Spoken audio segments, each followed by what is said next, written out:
अगर आप इस चैनल को सब्सक्राइब नहीं किए हैं तो प्लीज़ सब्सक्राइब जरूर करें और बेल बटन घंटी को दबाना ना भूलें।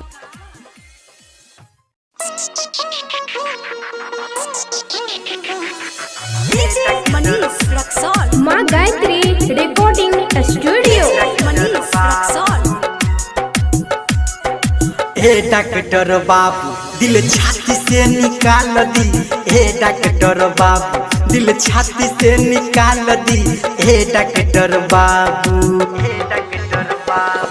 ना तनु शरीरिया में जोहर डाल दी, हे डॉक्टर बाबू दिल छाती से निकाल दी, हे डॉक्टर बाबू। डीजे मनीष रक्सौल। हे डॉक्टर बाबू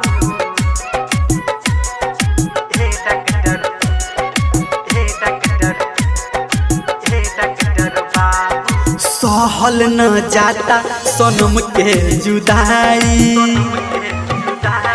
रहे न पाता दिल इतना दुखाई, सहल न जाता सनम के जुदाई, रहे न पाता दिल इतना दुखाई, करिलनी हो राउर मन के संभाल दी, हे डॉक्टर बाबू दिल छाती से निकाल दी, हे डॉक्टर बाबू दिल छाती से निकाल दी, हे डॉक्टर बाबू। DJ Manish Raxaul.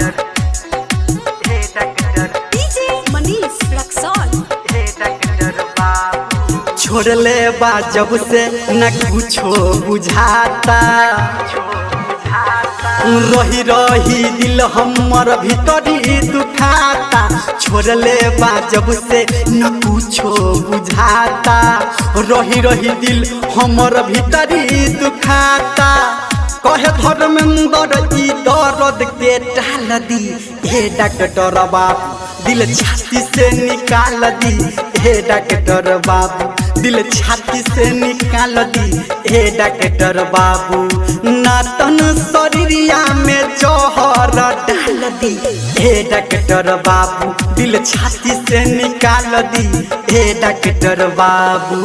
Presented by सावरिया म्यूजिक।